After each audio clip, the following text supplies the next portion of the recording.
This is Hubwonk. I'm Joe Selvaggi. Welcome to Hubwonk, a podcast of Pioneer Institute, a think tank in Boston. It was Nobel Prize winning economist Assar Lindbeck who famously observed that, quote, in many cases, rent control appears to be the most efficient technique presently known to destroy a city, except for bombing, unquote. Indeed, rent control effects seem to be among the few topics on which nearly all who study agree. That consensus includes MIT professor Chris Palmer, a recent Hubwonk guest, who examined the policy's 25-year negative effect on Cambridge before rent control was banned in a statewide referendum in 1994. Nevertheless, Michelle Wu, during both her campaign and now as mayor, has made rent control, or the more pleasant-sounding rent stabilization, the centerpiece of her promise to address Boston's high cost of rentals. To that end, Mayor Wu has commissioned a new 25-member Rent Stabilization Advisory Committee, which commissions a broad group of stakeholders to, quote, roll up their sleeves, unquote, and examine how best to implement the policy. While voters should be pleased the committee members' names and organizations are provided on the city's website, they might be concerned the list contains only one landlord. Indeed, some advisors, such as the one from the Boston Teachers Union, seems to have no connection to housing or the rental community at all. Why would the mayor choose advisors for a policy that has been both unsuccessful and unpopular in the past, and overlook the expertise of those who provide the rental units in the city and who presumably know best how to better serve renters in the future? And if not organized to cultivate a healthy rental community, what is the more likely purpose and goal of the Rent Stabilization Advisory Committee? My guest today is Doug Quatrocchi, Executive Director of Masslandlords.net, the largest nonprofit for owners and managers of Massachusetts residential real estate. Masslandlords is a platform that offers training, information, and support to landlords across the Commonwealth in areas of real estate law, regulation, and standards. Doug will share with us his own research and observations of rent control in Boston and Cambridge in the past, and tell us why he is concerned that the new Rent Stabilization Advisory Committee may be comprised of those who may actually work against the interests of landlords and thereby harm the Boston renters the mayor has stated she intends to help. When I return, I'll be joined by Masslandlords.net Executive Director, Doug Quatrocchi. Okay, we're back. This is Hubwonk. I'm Joe Selvaggi, and I'm now pleased to be joined by the Director of Masslandlords.net, Doug Quatrocchi. Welcome back to Hubwonk, Doug. Thanks very much, Joe. Good to be here. It's great to have you back. I want to talk about some housing policy proposals recently proposed by our elected mayor, Mayor Wu. But before we get to the nitty-gritty of the mayor's policy proposals, I'd like our listeners to know a little bit more about what Masslandlords.net is all about. What do you do?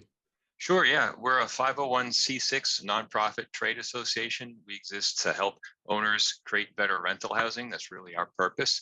And that's a purpose that both landlords and renters can get behind. And we're primarily about education. So as a C6, we can do policy advocacy, which is part of why we're here now. But really, our day-to-day is really about training landlords about security deposit law, not discriminating even accidentally, maintaining lead-safe and otherwise safe housing. And that's a big part of why we launched the Certified Massachusetts Landlord, which is a nation-first, a state-specific professional designation for landlords to promise to follow best practices, take a test, and commit to continuing education. So we're really all about creating better rental housing. So you're kind of trying to professionalize the business of being a landlord, but many of our listeners are either own a home or are renters themselves. Why should, let's say, a renter or people who own who are not in the rental business, why should they care about whether landlords are successful? Well, we need a lot of rental housing, and rental housing is not something that applies to a small group of people. If you think about the arc of your life, typically when you start out young, you don't own a home yet, you rent somewhere, and then typically as we age, we tend to go into a rented home. So it's really important that there's a lot of rental housing available, even if we don't think about it right now. We may need it later, and lots of our family and friends need rental housing too. So it's really important that we have this type of housing in the marketplace. So more landlords means more abundant rental units for everyone. So let's also offer our listeners a little bit of, as a backdrop to our discussion, a little bit of basic economics. We all can agree on all sides of all issues here and with regard to rents, that in Boston, rents are very, very high. It's no secret to anyone. Why, in your view, is rental units or the cost of housing so high in Boston? Yeah, it's a real problem. Rents are unaffordably high for lots of us. And even if we want to buy a home to be a homeowner, those prices are up too, unaffordably high for lots of people. It's a real long-standing problem, really about 100 years since we've enacted zoning. We were able to create all the housing we needed in Massachusetts and more broadly in the US when it wasn't a free-for-all, but we had more liberal use of land, the ability to add units, the ability to rent by the room, and all of that has stopped for some very questionable motivations over the years. We tried to patch it in the 70s with a law called Chapter 40B, which says if you don't have enough quote unquote affordable housing in your town or city, then a developer can come in and put in a lot in a single development. But the historical way we've had housing has always been small additions, small growth, small subdivisions across a very large market. And that really hasn't been allowed to happen in the last 100 years. So Massachusetts has had a lot more people come here. We've had a lot more jobs, and it's a really a pretty good place to live. You consider all the places you could be in the world. Lots of people want to live here, but we have not substantially increased our housing stock since we first enacted zoning. Neighborhoods still look by and large the same as they did 100 years ago. And that doesn't work for the number of people who want to live and work here. So, so what you're saying is, of course, we're a great place to live, but the zoning laws have constrained supply, and you've got a demand that exceeds the supply. So, basically, economists say the prices go up. Yep. So we know that markets are more or less a communication mechanism. They communicate preferences, and they say to producers, if something's expensive, why don't you then produce a lot of it and collect the profits of that? So why wouldn't all this high rent generate massive development projects that would ease this pressure and balance supply with demand? Well, you would think it would, right? But the fact is, rental housing in particular is illegal in most of Massachusetts. You can't add any new housing without permission from a local zoning board. And typically that permission is very difficult to get. Now, Boston's a good example of a place that has a lot of rental housing and a lot of development activity, but that's because Boston zoning board has certain procedures that large developers can use and understand to follow to get their projects built. But you look out across most of the state, or even inside greater Boston, there's very little opportunity to build even a single new unit. The Metropolitan Area Planning Council has an amazing tool called the Zoning Atlas, where they look at the effect of not just whether it's single, double, 3-unit zoning, but floor area ratios, lot sizes, setbacks, minimum parking requirements, and so on. And they determine whether you can effectively have 2 units at all, or it's effectively single family. In huge parts of the state, especially what we think of as very dense Boston and greater Boston, do not allow the creation of a single new housing unit. So it makes it difficult to become effectively a landlord. Where we make it difficult for landlords, we constrain supply and make it difficult for tenants. So I'm going to make a leap here. What you're asserting is what's good for landlords, what cultivates good landlordship is also what's good for tenants. Yeah, in general, you want people to be able to operate rental housing so that there's lots of rental housing to choose from, so prices stabilize. So let's move to the topic of our discussion today, which is Mayor Wu's campaign promise to take on the problem of high rents. And her idea of a solution is a full-throated support for rent control. I think her preferred term is rent stabilization. I haven't really understood a substantial difference between the two terms, but let's use rent control for now. To that end, she created a newly announced, I think this was March 11th, the Rent Stabilization Advisory Committee. Now, you are the leader. I think you're the largest landlord organization in the state. Am I right with that? Yeah, certainly in terms of area we cover, we've got 2,500 dues paying members in good standing. Yeah, so I would say that. Now, there's about 25 members on that committee. Were you invited to be a member of this committee representing that number of landlords? No, I would have been delighted just to even provide a recommendation, because we've got 2,500 members, only 5% of them are in the city of Boston, but still that's 120 landlords that would have made fantastic additions to this committee. If the mayor's office had said, hey, could you recommend any one person, let alone a couple, we would have been very happy to do that. But no, and I know the mayor's office knows about us. We have a lot of shared interest in certain things. They hear from us regularly. I reached out to the mayor when she was running and said, please don't advocate for rent control. But, you know, we've never heard back from them. So. Sure. So, but again, theoretically, everybody's goals are aligned. We've established that what's good for landlords is good for tenants. So presumably the mayor does want what's best for all of us. What are the stated goals of this newly formed committee? Well, so the word stabilization is chosen to particularly try to distance this new, whatever it's going to be, policy proposal from past forms of rent control, where maybe in the past with like the World War II generation price controls or absolute price lock, you couldn't do anything with price. Maybe now there'll be something like vacancy decontrol, or who knows. So they're trying to find softer, more politically acceptable language. But the stated goal is really to come up with a recommendation for rent control, not to have a debate about whether rent control is even worth pursuing. It's a kind of emperor's new clothes scenario where the mayor's handpicked a bunch of people who already agree with her, and they're going to come up with something that they think is going to be politically acceptable. The intent is to have a policy proposed that the legislature would approve so that Boston could have its own form of rent control, even if the rest of the state doesn't have it.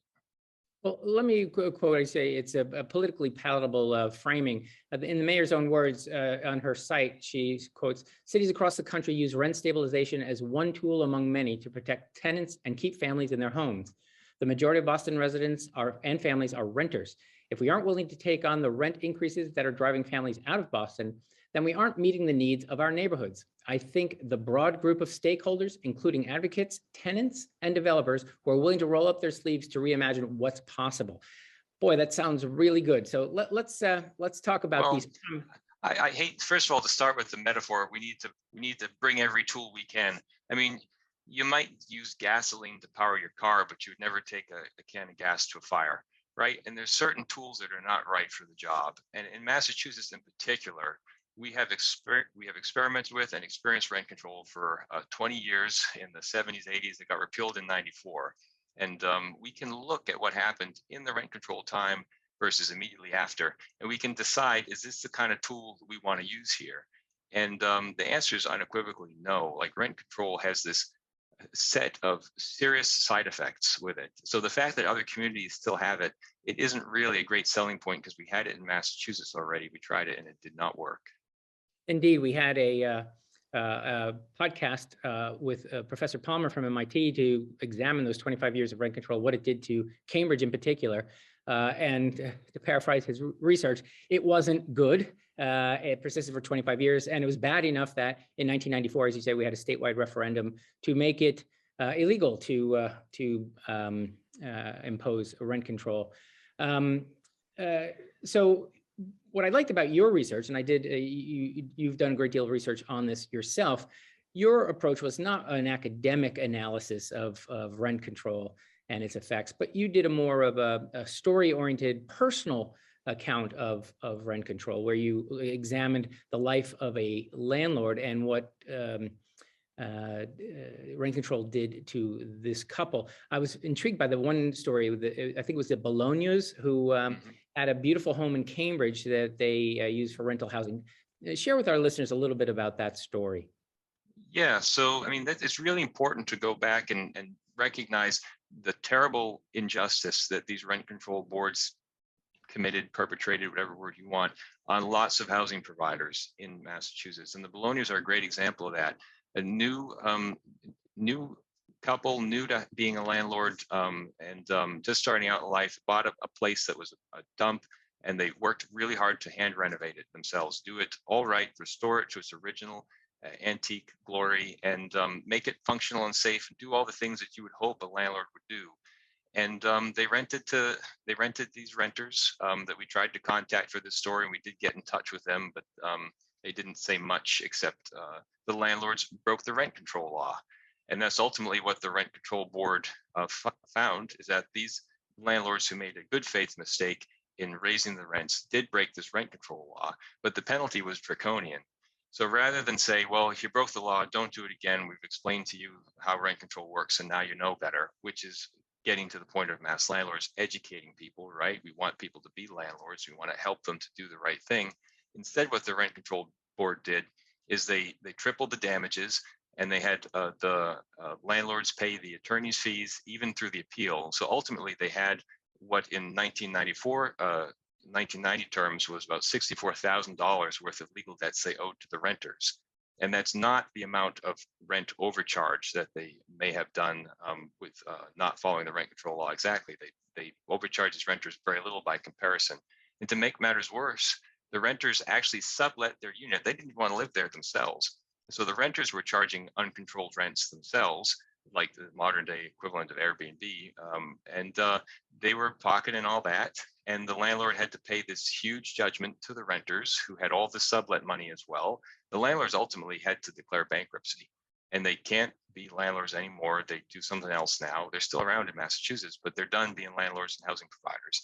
It's a great example of what you don't want. You've got this really draconian system that drives people out of the business. It rewards bad actors, renters who are subletting and in themselves breaking the rent control law for some ideological purpose. So I think this story has a lot of elements. Just to pick out a few, we're contrasting the landlords who are a hardworking, certainly not wealthy couple who, as you say, took a home and made it rentable. I saw a picture of it; it was beautiful. So we've got the landlord, and the tenant actually happened to be a Yale graduate going to Harvard graduate school temporarily. So the person who was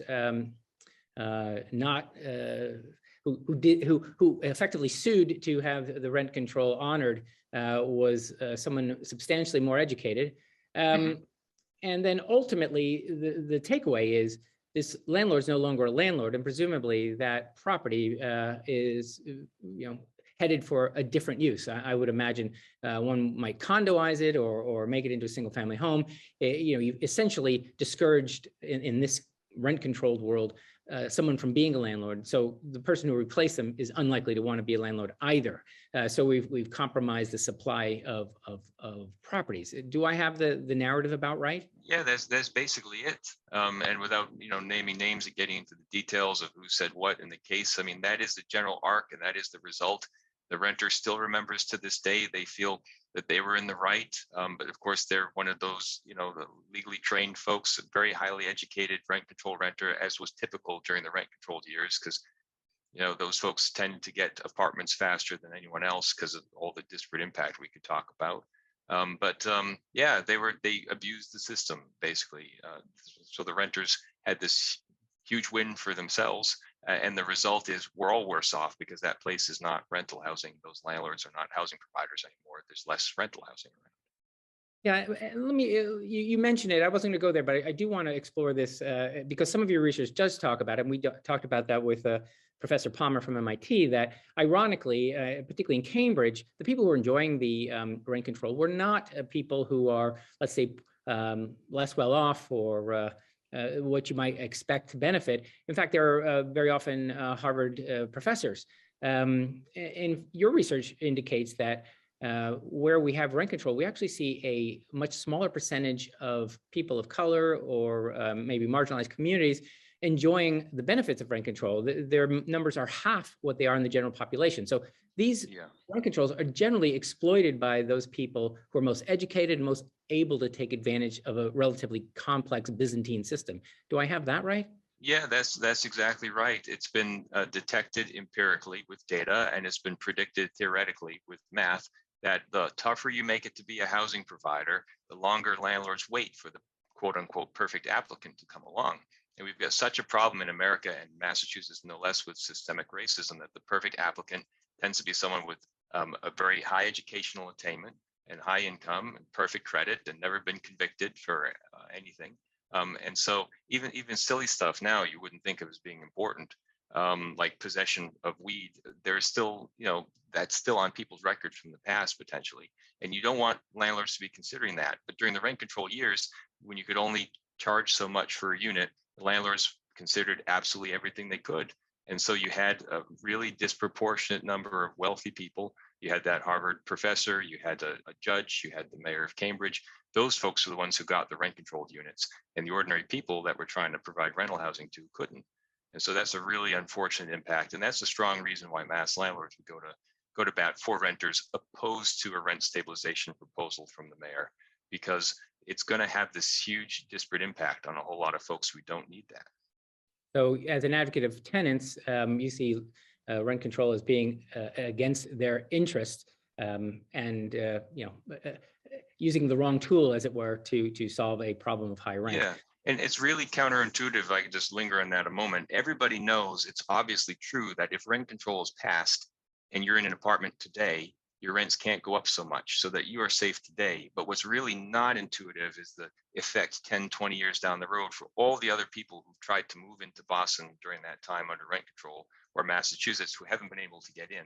So even though everybody today might be better protected by rent control, everybody forever after is hurt by the decreased supply, by the decreased availability. And so that's the message we're trying to get to folks. So let's go to the, let's give the benefit of the doubt to the mayor and say this committee was formed to figure out how to stabilize rent in Boston. I think there's 25 members. I didn't see any, they had both their names and their profession. I only saw one name on there that had landlord as a profession. What can you say? You've examined this list of 25 people. What are common threads there? If not landlords, who is it that's advising the mayor? Well, it's like I said, a kind of emperor's new clothes scenario where the mayors pick people who are already on board with rent control. And there's not going to be a very robust discussion. It's basically, if you look at the Office of Campaign and Political Finance, the required reports, these are a bunch of donors. So people who are active in Boston and Massachusetts, maybe they haven't given to the mayor specifically, but they're very influential in the community. And either they have personally donated or their organizations have donated. For instance, there's, not to pick on anyone in particular, but the Boston Teachers Union, they do fantastic work. But I mean, think about how outraged people would be if there were a landlord on some kind of education reform committee. I really can't understand why the Boston Teachers Union is there on this Rent Stabilization Advisory Committee, except for the fact that over the years, they've donated over $1 million to Boston and Massachusetts campaigns. So it's really about how important you are to the mayor and to city politics. And it's not about what you bring to the table with your housing expertise per se. So we've got, again, my examination of the list looks like a long list of progressive activists, and there's some landlords, there's some developers, I should say, but really only one landlord. Why, if essentially you're saying it's a emperor's new clothes, if everybody's on the committee to sit there and effectively agree because they were chosen for their preference for rent control, what's the purpose of forming a committee of acolytes I mean, all the stuff we've been talking about, the terrible impact of rent control, reducing supply, reducing quality, disparate impact, that's not a secret to anybody. And Massachusetts does not want to go back to rent control. So what the mayor has to do in order to achieve what is in her city a very popular proposal among a small group of renter advocates, what the mayor has to do is make it look like lots of people want rent control, because she had this advisory committee with all these people from different backgrounds, and they all said we need to have it. But it's a kind of astroturfing endeavor. There's not widespread support for rent control in Massachusetts. And that's why the city of Boston has to go to these lengths to try to advance this campaign promise. So it gives the policy the imprimatur of broad support, and it makes essentially a historically unpopular policy appear to be popular suddenly. Right. Yeah, exactly. Now, also on the site, beyond describing the mission of this committee, it also mentions when the committee is apt to meet. Do you think listeners who hear this program, who feel strongly or have lived through rent control and understand its devastating effects on cities, is there any way for them to share their point of view within this committee? Is this committee receptive to input from outside the committee? I mean, I'd like to know, and I'd like to be able to advise people because folks are asking us. So Masslandlords is about to file a public records request to understand, first of all, how the committee was formed, but then also whether it's going to be operating. For instance, we're going to ask the mayor to voluntarily put the Rent Stabilization Advisory Committee under the open meeting law. That's not a requirement. There's some case law that says it doesn't have to be, but boy, wouldn't that be great if there was a notice of hearing and then a public comment period. That's what we'd like to see if we're actually going to have a robust discussion on rent stabilization and affordability. Indeed, we'd like to see the thought process. I'd like to participate, and I'd be curious. Maybe I've missed something. Maybe there's something you and I don't know that they do that might persuade me that it's a very strong policy that'd be salutary for Boston's future. I want to tie in another. I don't want to. I'd probably like to do another episode down the road on this policy, but the other major housing initiative that Mayor has proposed is a 2% transfer tax on property over $2 million. Now, I think what jumps to mind to many people in that case is this is a tax on rich people selling their home. But I'd say there aren't many homes in Boston, even in the nicest neighborhoods, that are trading above $2 million. And yet, this tax is expected to collect $100 million a year, presumably for low-income development. I did notice on that organization a fair number of developers on the committee. Can you connect the dots between a tax that would generate $100 million and a committee full of developers? Okay.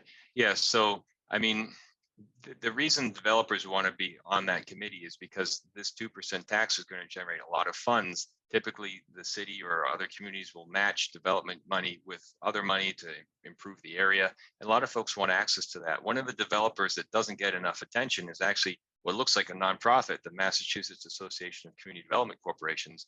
They are the strongest advocate for this transfer tax and right of first refusal and other proposals that are designed to generate money and transfer assets from primarily rental housing operators to the public space. And so if you think about what buildings are more than $2 million, it's not homes, like you said, it's rental housing. And that creates this tremendous disincentive to be a housing provider. You're going to split that building up into condos that all sell for less than $2 million to avoid that tax. So again, here we have an example of the mayor saying, on the one hand, I want to do something to increase rental housing and address affordability, but on the other hand, the policies are going to destroy rental housing. So I want to unpack that and say, okay, you'll accept my assertion that few single-family homes trade above $2 million, and that if it's collecting $100 million, it's sweeping up quite a few people in that tax, in that transfer tax. What you're saying is those people that will be paying the tax are largely owners of large rental buildings. And so as to avoid that tax, it's more likely that they'll convert it to condos, each of which will trade below $2 million. That ultimately, if you sell a $10 million property at once, you'll suffer the tax. If you divide them into 5 $2 million units, you'll pay no tax if you sell it as condos, thereby further reducing the supply of rental units, thereby driving up rental prices for those who remain renters. Do I have that about right? Yeah, it's about right. Another rule of thumb to remember is to tax what you don't want. So if you don't want large rental housing buildings, tax those with a 2% tax. You'll get less of them. I get it. So I always find your work interesting and compelling. As I say, it's interesting for even those who are not renters or landlords. It's good for people who want a vibrant community. As the mayor herself said, most people who live in Boston are renters and want to see Boston thrive into the future. You provide both a historical understanding of why rent control is bad and actually some very interesting future proposals. In a nutshell, you describe what policies might make Boston renters happier, might drive rents down or keep them from rising at the rate they are. As a last question, what would you recommend the mayor do instead of these policies?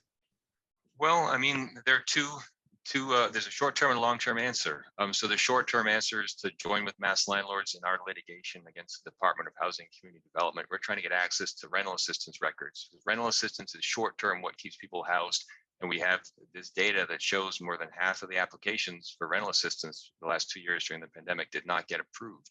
And so why is that? And what can we do to make sure people get rental assistance? That's a short-term fix instead of rent control.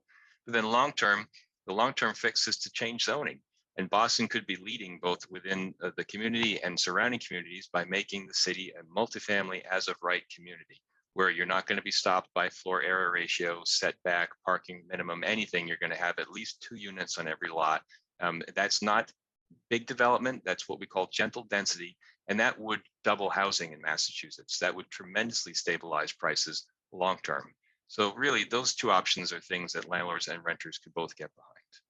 That's a wonderful way to end the show. Let's hope the mayor gets a chance to listen. I believe she studied economics when she was at Harvard College, so this should resonate with her. I think she understands the terms we're using, and hopefully maybe changes course before it's too late. Where can our listeners learn more about masslandlords.net? I've just given the website, but That's it. That's it. Yeah, no, it's as easy as remembering our name, masslandlords.net. We're very searchable. We've got almost 2,000 free educational articles up. So if anybody wants to learn what landlords have to do with a security deposit or to avoid discrimination or lead paint, we're a great resource. And if you are a landlord, we'll teach you. Wonderful. Well, that's a great way to end the show. Doug, thanks for being back on Hubwonk again. Thank you. Sure thing. Thanks so much, Joe. Really appreciate it. This has been another episode of Hubwonk, a podcast of Pioneer Institute. If you enjoyed today's episode, there are several ways to support the show. It would be easier for you and better for us if you subscribe to Hubwonk on your iTunes podcatcher. It would make it easier for others to find Hubwonk if you offer a 5-star rating or a favorable review. We're always grateful if you share Hubwonk with friends. If you have ideas for me or comments or suggestions about future episode topics, you're welcome to email me at hubwonk@pioneerinstitute.org. Please join me next week for a new episode of Hubwonk.